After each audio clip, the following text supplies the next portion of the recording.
Hello everyone, in this video I will show how to use your Instagram account for your business purpose.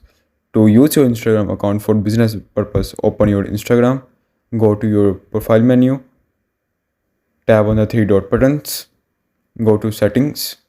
Now here go to accounts, scroll down and click on the option switch to professional account. Continue. Now here select a category. After selecting the category, press the done button.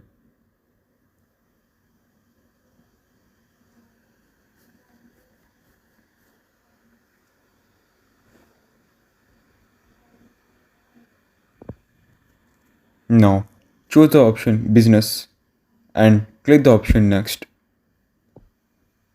Now here give your business email and phone number.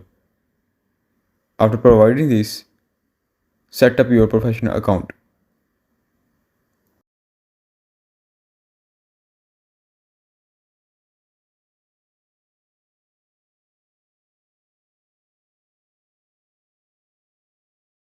Now you set up a professional account.